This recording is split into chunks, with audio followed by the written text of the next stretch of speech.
आरा के रमना मैदान में चिराग पासवान की जो रैली सफल हुई है उसका श्रेय भले ही कोई भी ले ले, लेकिन अगर श्रेय देना है तो असल मायने में किसी को श्रेय दिया जाए तो वो नाम है हुलास पांडे का।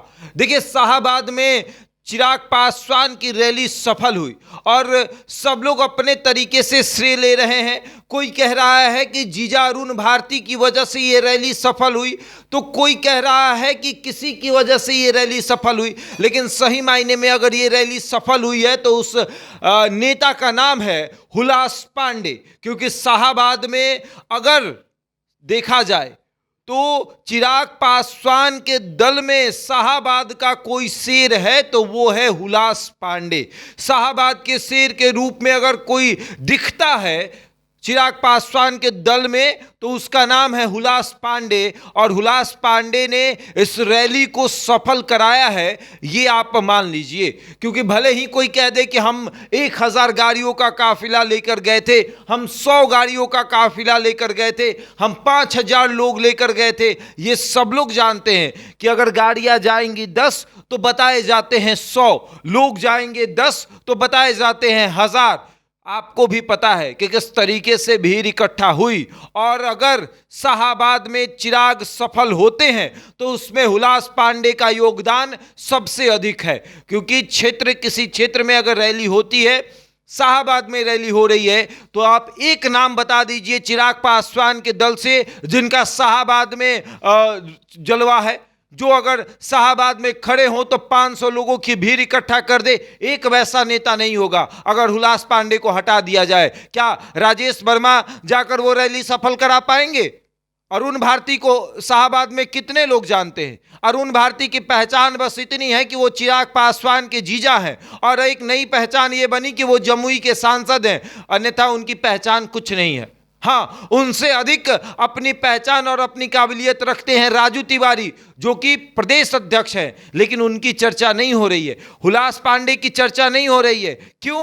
क्योंकि इन लोगों के बारे में कोई बता ही नहीं रहा है। ये लोग पर्दे के पीछे से काम कर रहे थे। हाँ, ये लोग सोशल मीडिया पर अपना चेहरा नहीं चमका रहे थे, सोशल मीडिया पर रीलबाजी नहीं कर रहे थे। चाहे राजेश वर्मा को देख लीजिए, चाहे अरुण भारती को देख लीजिए, खड़े होकर मंच के पास खड़े होकर 1-2 हाथ इधर उधर कर दिए, हाँ डायरेक्शन दे रहे हैं, रैली को सफल बना रहे हैं। कुछ लोग कह रहे हैं कि अरुण भारती ने इस तरीके से मैनेजमेंट किया मानो जैसे कॉर्पोरेट मैनेजमेंट हो। ये क्या मैनेजमेंट होता है क्या? शाहाबाद में अरुण भारती को कितने लोग जानते हैं? अगर सही मायने में देखा जाए तो हुलास पांडे ने इस रैली को सफल बनाया है। क्योंकि जब किसी के क्षेत्र में कोई कार्यक्रम होता है तो उस क्षेत्र के नेता की जो जिम्मेदारी है वो बढ़ जाती है। आप आमतौर पर देखेंगे कि कहीं भी नरेंद्र मोदी का आने का अगर कार्यक्रम लगता है तो वहां के क्षेत्र के जो नेता होते हैं उनकी जिम्मेदारी बस इतनी होती है कि आपको भीड़ ज्यादा से ज्यादा इकट्ठा करना है। बगल के लोगों से उम्मीद नहीं कर सकते हैं, दूर के लोग जो आएंगे वो कितने लोग लेकर आएंगे उससे उम्मीद नहीं कर सकते हैं। अरे वो लेकर आए भी तो जाम में फंस गए, तब कहां से भीड़ इकट्ठा होगी? तो क्षेत्र के जो लोग होते हैं उनकी मौजूदगी और उनकी काबिलियत इस बात पर तय करती है कि आपने भीड़ कितना इकट्ठा किया है। और चिराग पासवान के दल में शाहाबाद का शेर एक ही है जिसका नाम हुलास पांडे है, जो भीड़ अपनी काबिलियत पर बुला सकता है। हुलास पांडे एक ऐसे नेता हैं जो अगर खड़े हो जाएं तो 1000 की भीड़ ऐसे ही इकट्ठा हो जाती है, और वो व्यक्ति ये नहीं कहता कि मैंने इस भीड़ को बुलाया है।